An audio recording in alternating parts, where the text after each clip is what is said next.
Who would have predicted in 5 years they'd have Sergeant Pepper? From Love Me Do. But here's the first song.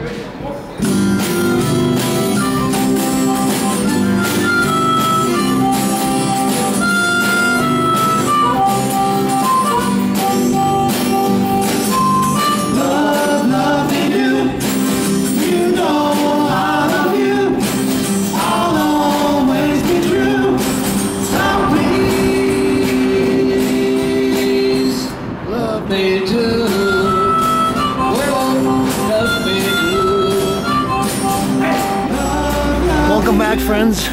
It's James Kalm, half-hour reporter, the guy on the bike. Special shout out to our friends in Brixton and Mumbai. We're gonna slip into one of our favorite galleries here, Andrew Edlin.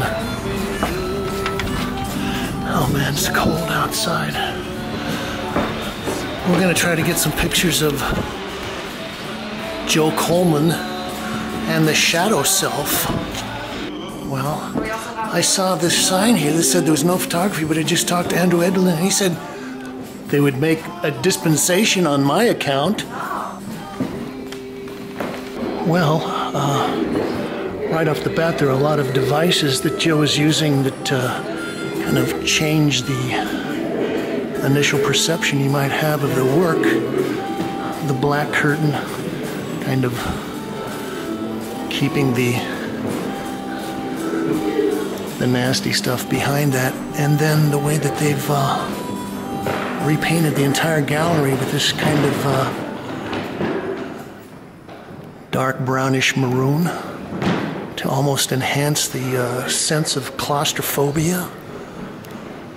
Well, let's start out looking at this. It's titled The Book of Revelations, 1999, acrylic on panel collage with bloodstained miniature Bible pages. Well, they actually provide us with a magnifying glass. I don't know whether I can actually get up and read the miniature blood-stained Bible pages.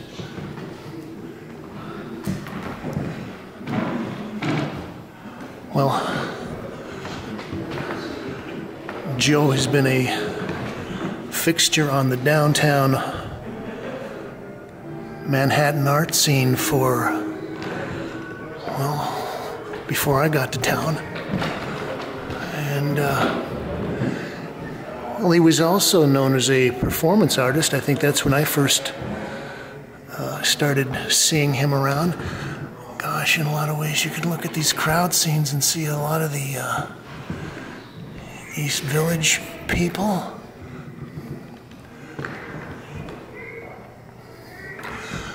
I think one of the events, one of the stunts that he used to perform that got a lot of attention was he would do performances in which he would bite the head off rats. This is titled The Book of Revelations, Take 2, 2019, acrylic on wood panel with painted frame and fabric. Well, again, yeah, Joe's got so much stuff packed in here. Although I have to say, that's a wonderful portrait. Well, I'm suggesting that because these pieces are all so dense, that if you see something interesting, just pause the video so you can read the text or study the details, because these pieces, I could literally spend an hour looking at each one.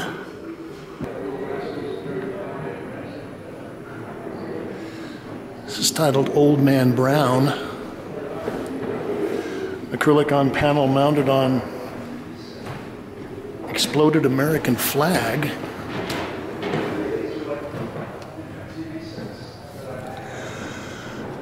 Okay, so, well, I was just chatting with Joe. I'll paste that into the report a little bit later.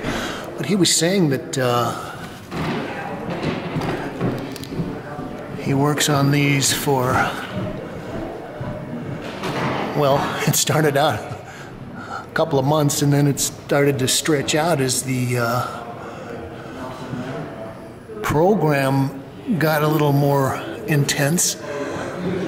And so Gideon chose 10 of his servants and did as the Lord commanded him. And so it was that, I was going to say that, well, each one of these pieces would probably take maybe a half an hour, 40 minutes to read just the text, some of them. It's titled Swift Runner and the Colonialist Wendigo Effect 2018, acrylic and wood panel with wood resin frame and period artifacts. Oh God, that is a beautiful bow. And yeah, looks like some arrows. Well, so I think beyond just the painting, a lot of this is dealing with research, collecting, and that's kind of interesting. Let's see what that says. While eating swift runners' desperate hunger had finally ceased, but now our organic bliss overcomes him.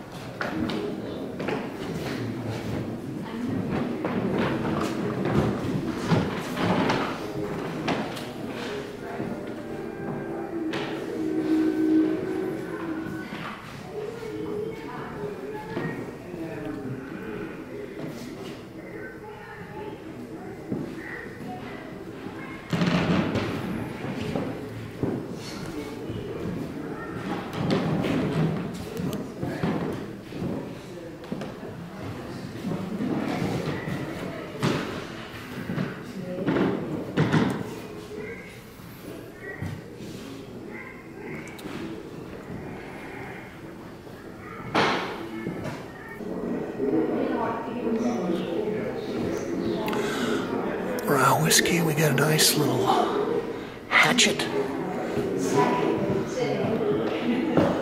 a club, a peace pipe. Oh, that's wicked. And then looks like 45 caliber bullets, pennies.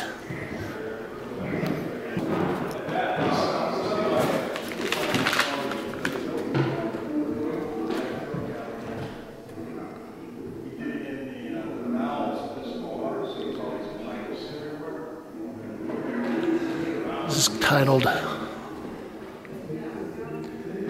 A New York Pirate, a portrait of Albert Hicks, 1997.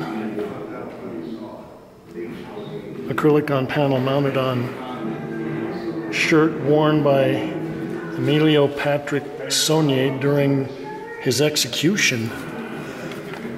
No kidding. Well, as we've noticed, Joe's got several pieces where he introduces maybe personal elements or artifacts that are in the same time as his subject matter. This piece here with the shirt worn by Elmo Patrick Saunier during his execution is also an interesting part of that. And that I guess gets into another realm where Joe is kind of creating modern day reliquaries or some kind of fetish object.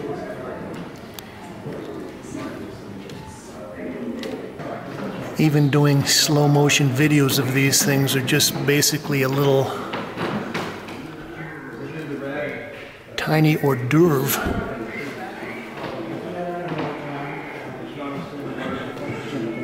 And, well, I think that's part of Joe's intention, is that wants to pack these in with so much stuff that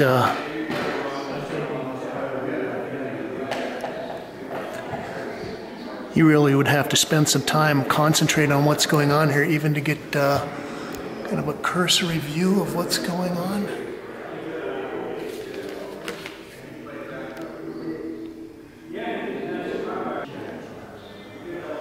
This is titled A Doorway to Whitney. Acrylic on wood panel, 91 by 51.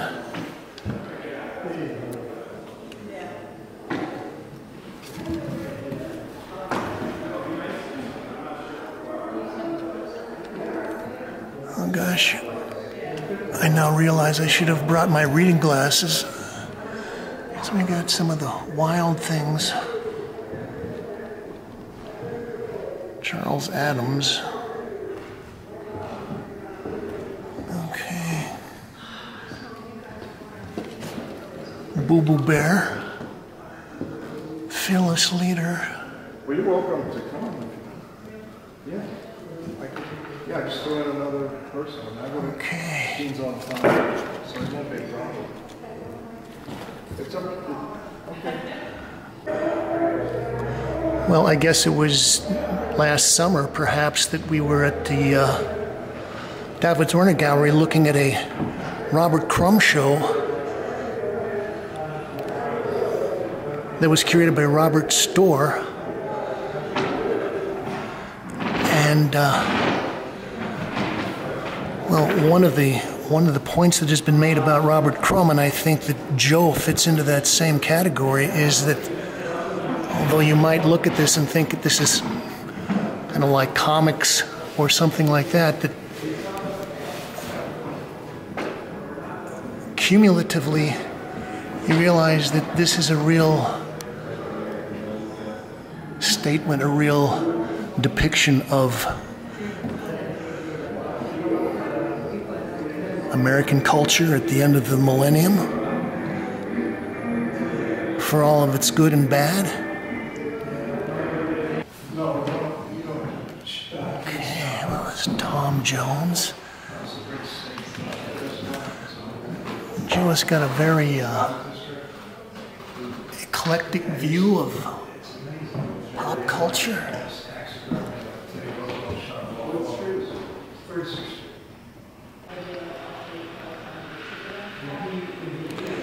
This is titled A Doorway to Joe. They're calling these the door paintings. This is 2010 acrylic on wood panel. This is in a private collection. Also, they're saying this is 2010, but that's just the date that he finished this. There's a world of difference between all the gestures of radicalism and the truly radical gesture. The former, though plentiful in our culture today, does little to disrupt it, while the latter is indeed rare and remains somehow viscerally upsetting to the body politic. Driven by the polemical polarization of politics, artists subsume the volatile force of the aesthetically radical into the language of identity, as if difference constitutes something unique, exotic, and dangerous. Joe Coleman's paintings, loving and terrifying personifications of true difference of what is evil and uncontrollable, locate the self and the other, breaking down differences as it is constructed by the hegemony into a profoundly disturbing commonality. Coleman does not dabble in taboo. He dives deep into the forbidden. Okay, well, that's a pretty good statement there. This looks like Joe in the hospital with some kind of pox. Yeah, I hope people's eyes don't glaze over when I start to talk about a little aesthetic theory. But recently I've been trying to catch up on my Kant, and that's Immanuel Kant.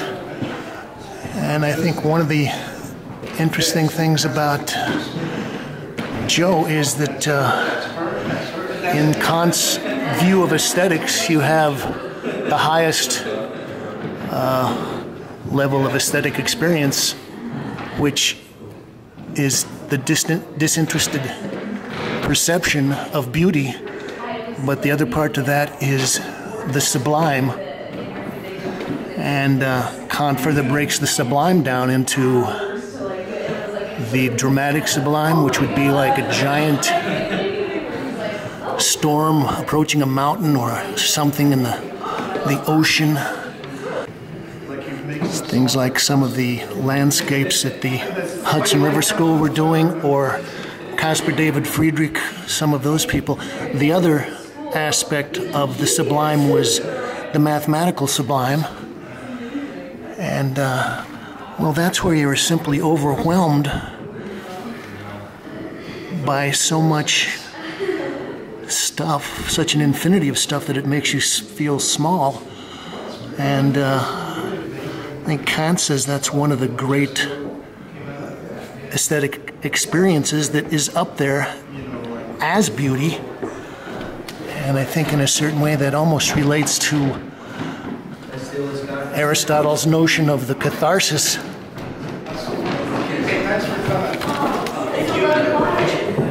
Well, I could probably do a half an hour, 45-minute program on each one of these paintings. This is a painting that's a portrait of one of my favorite outsiders, the Holy Saint Adolph II, Adolph Wolfie, 1995.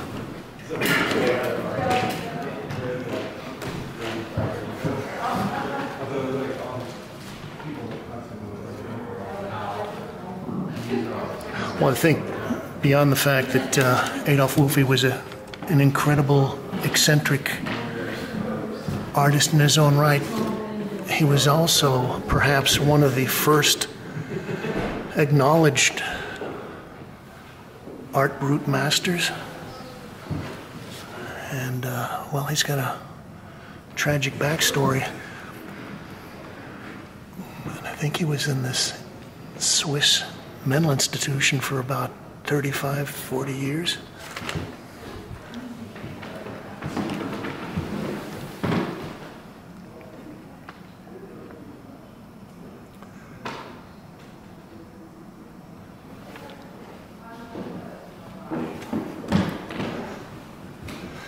This is titled Adam Parfrey.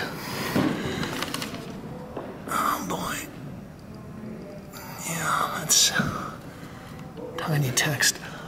Also, I think it's interesting to note that a lot of these kind of the formats that Joe is using are based on religious icons. It's acrylic on wood panel with painted frame and fabric from subject's garment.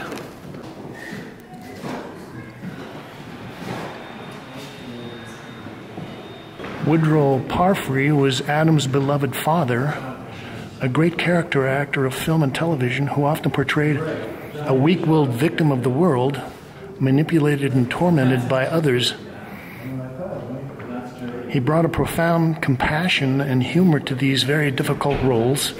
He was tragically intense in the films Charlie Varick and Papillon, and he brings a raw vulnerability, a raw, vulnerable humanity to his TV roles in Combat, Naked City, and Insight as the mentally handicapped Mr. Eddie.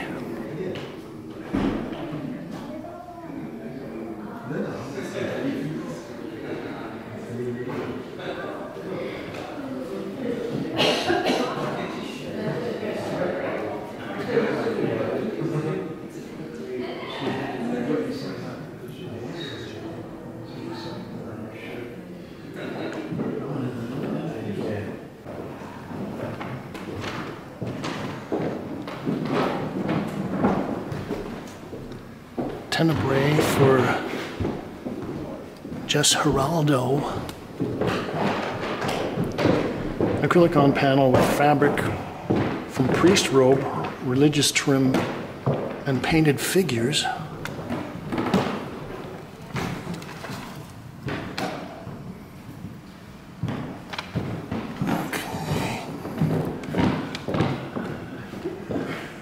So this is fun. We're kind of delving into some medieval European religious imagery.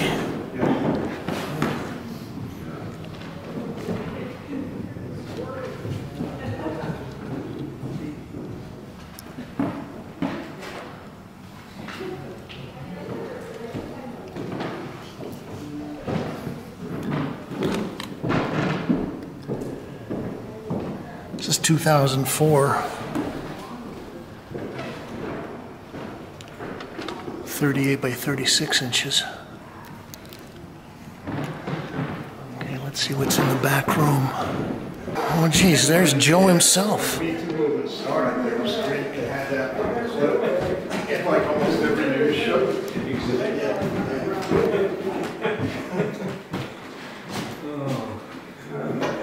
All I wore was that smoking jacket and green cowboy boots.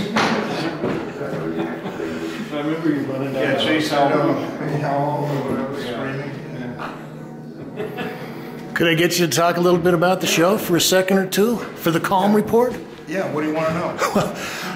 How long have you been working on this particular body of work? So it's late 80s, mid 80s, late 90s? I don't know. I guess the oldest piece in the show is early 90s. But okay. In this particular show, I mean, each piece takes, you know, years. Yeah, many years. Years. And they've been taking longer and longer, right? Yeah, and my hand is moving less and less. You know, the earlier ones, the brush stroke was maybe from here to here, and now I try to find the stroke that's in between. But even before that, I remember back in the 80s, I kind of bumped into you during the East Village scene, and we were doing a lot of performance work. Yeah. That was before you kind of decided that you're going to be doing a miniature thing. It was just kind of regular Neo-Expressionism and things just...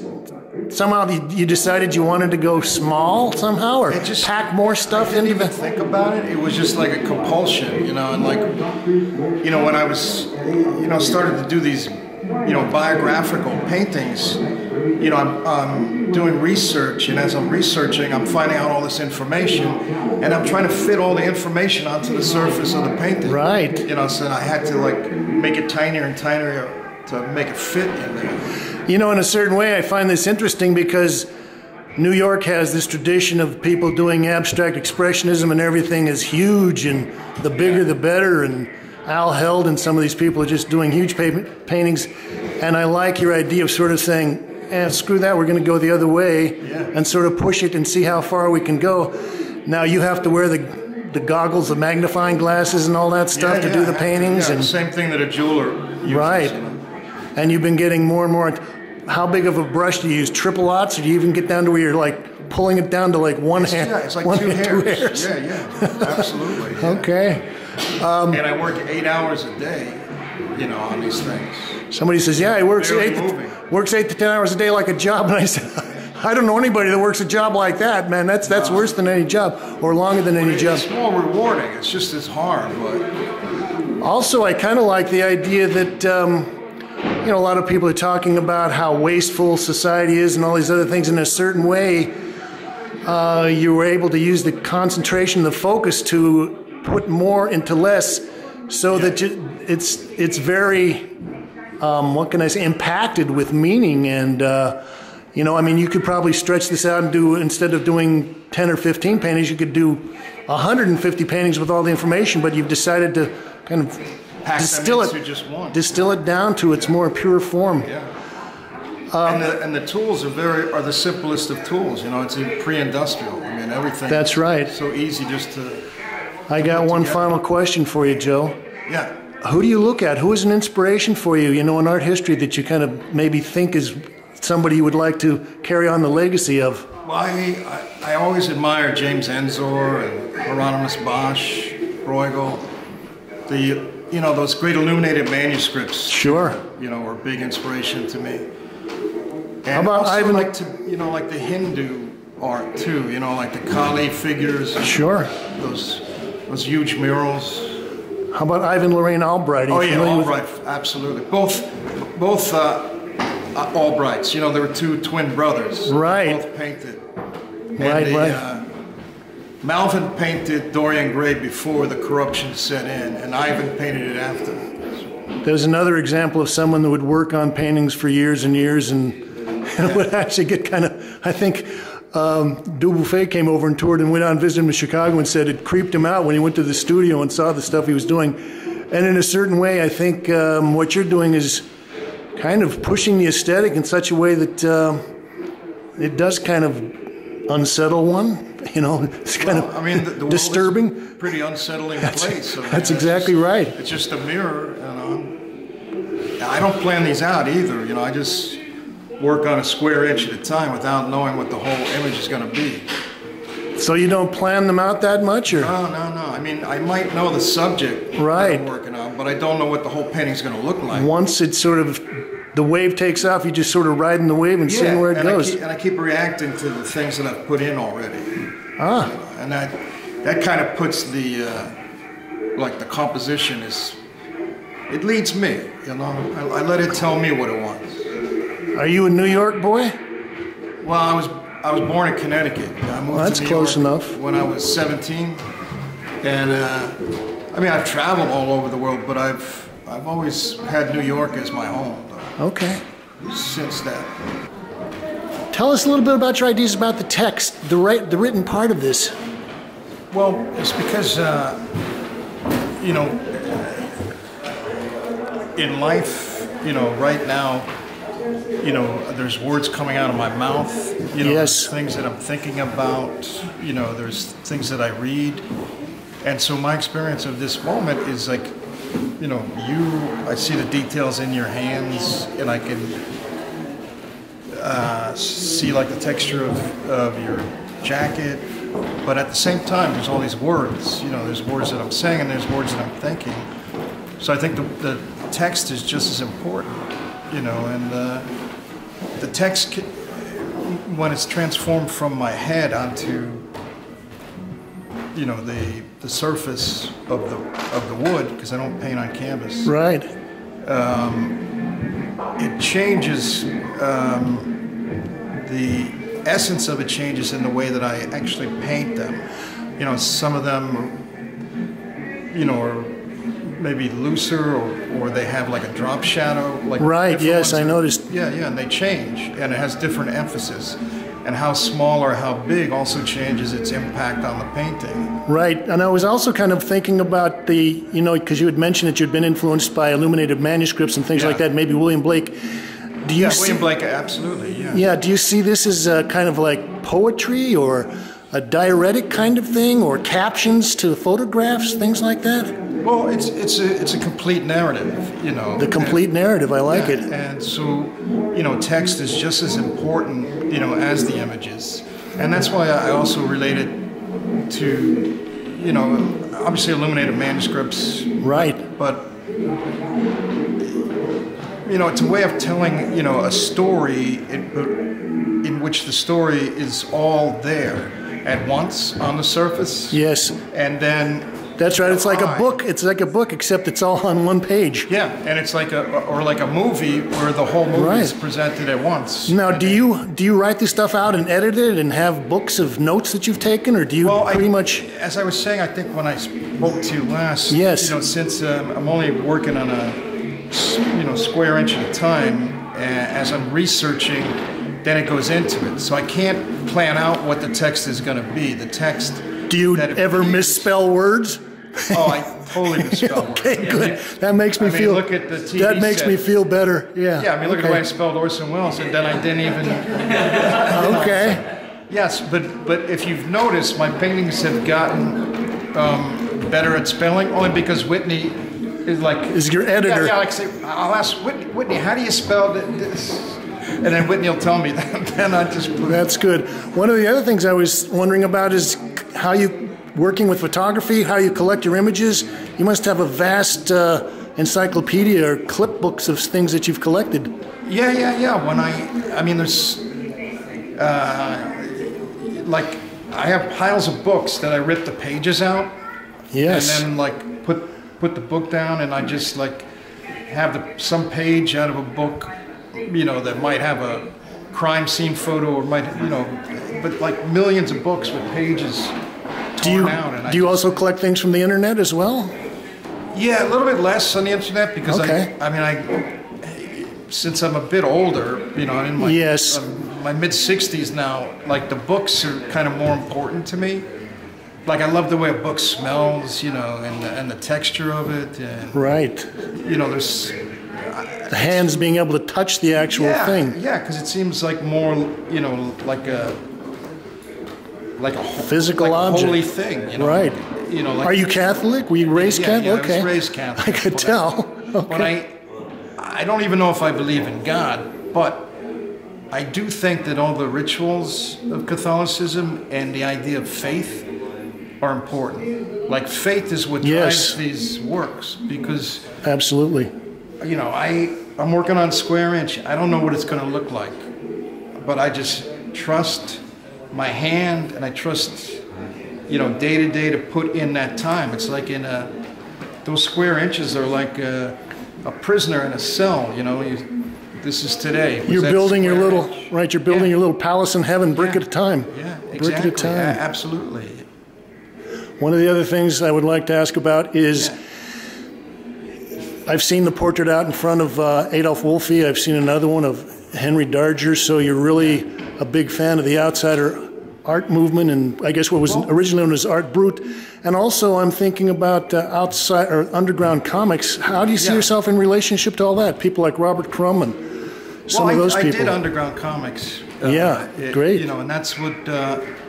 When I was younger, you know, I was doing paintings, but the paintings couldn't be seen by a bigger audience. But if at that time, if you did these comic works where you, which I did with a brush, I never used a pen. Really? Okay. Yeah, all the ink work was done with a brush, because to me, I'm more comfortable with a brush.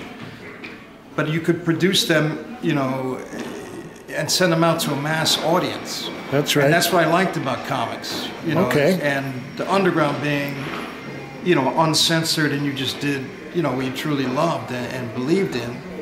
And so, yeah, that was... and you were saying that you're kind of like a mirror of your time, and that was a very big part of the mirror in the 60s and 70s, and still is in other ways.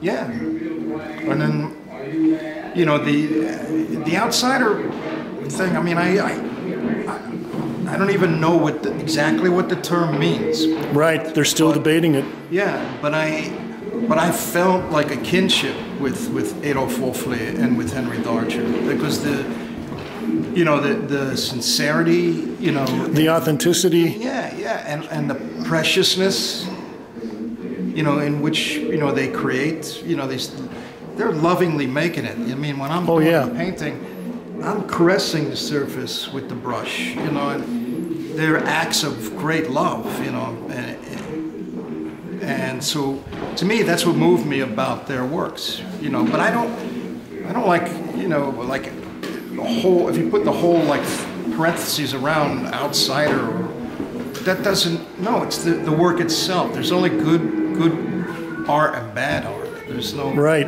It can be called all kinds of terms. I mean, I've certainly been called worse things than outsider.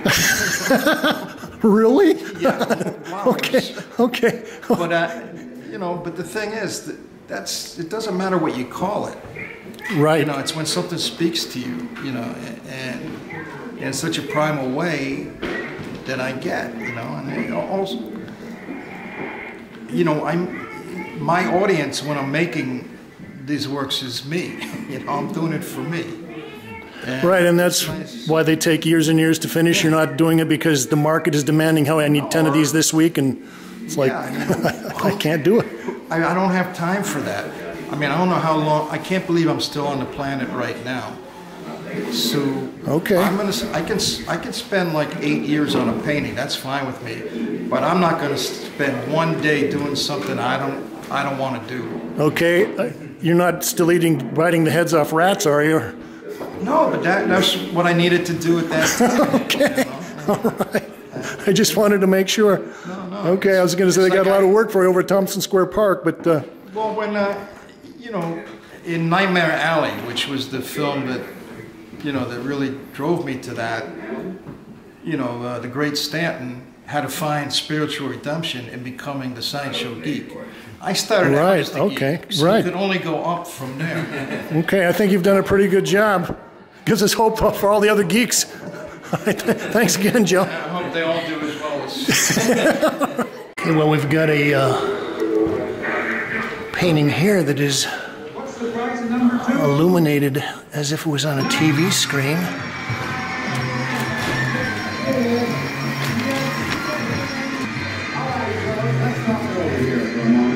If I wanted to kill somebody, I'd take this book and beat you to death, and I wouldn't feel a thing.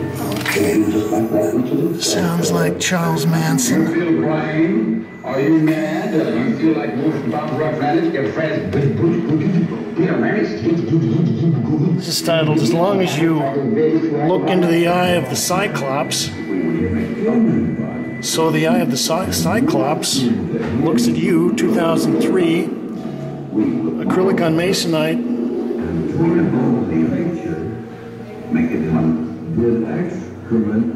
On a TV set with the knobs and all the other goodies. Okay, so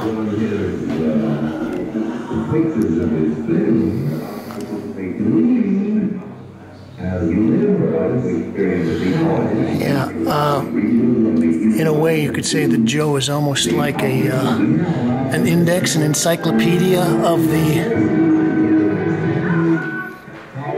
most grotesque aspects of society, and then that's kind of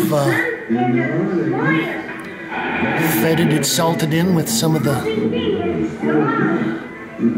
funny, comical, or maybe not so comical aspects of culture.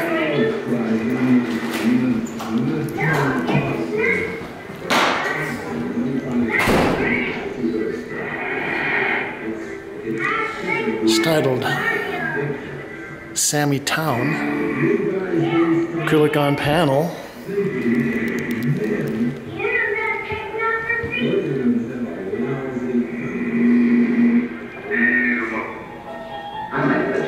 The scab vendor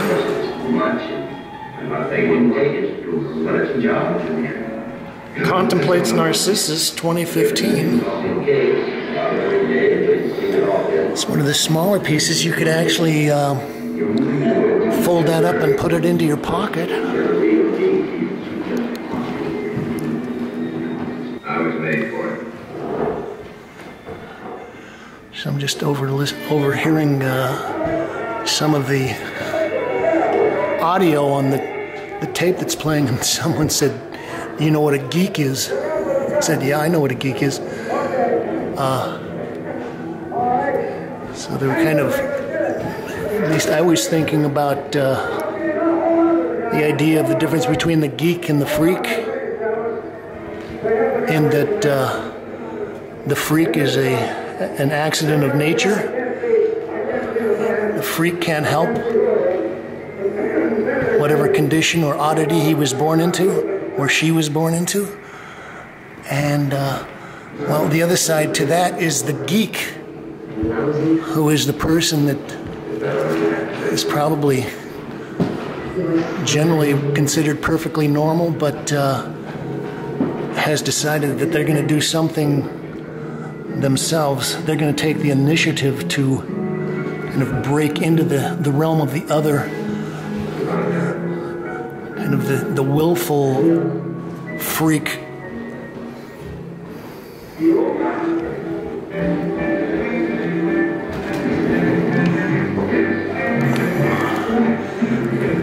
We get into some of Joe's personal medical history here.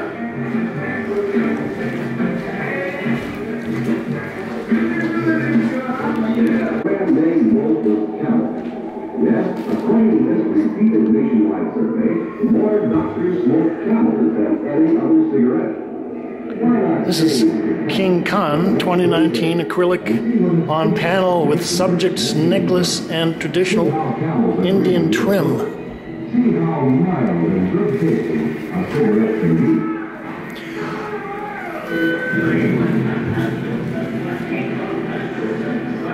Another interesting aspect of these works is that Joe is very aware of the fact that these are not just graphic representations of things. These are actually objects, and in a certain way he's almost enhancing and exaggerating a kind of religious or spiritual aspect of these by making them so object-like.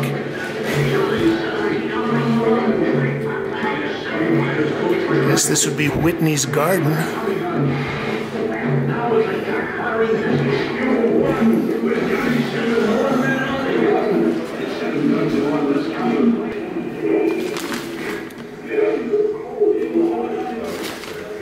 We're going to finish off our report looking at this one. Hellhound on My Trail, 1995, acrylic on panel.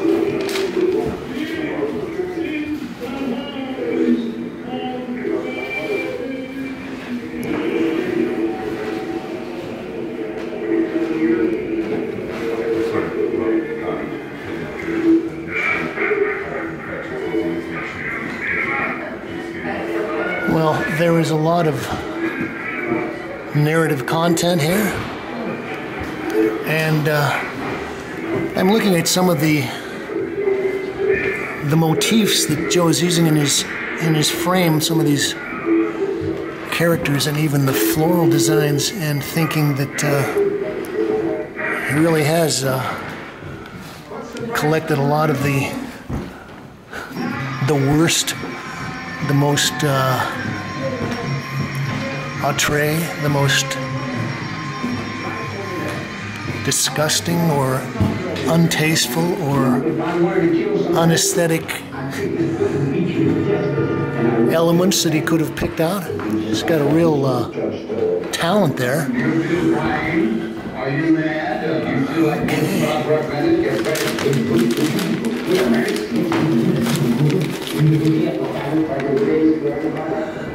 So this has been James Kalm reporting on Joe Coleman and the Shadow Self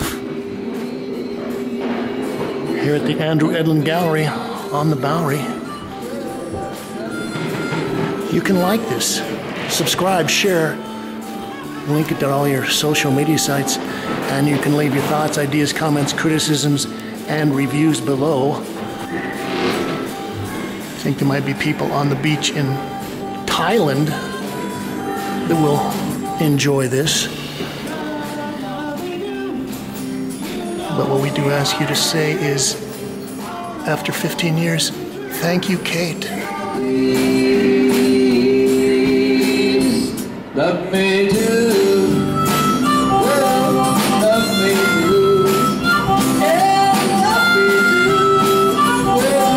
Love me too. Whoa! Give it up for the Meetels. Thank you, folks. The Meetels. Thank you.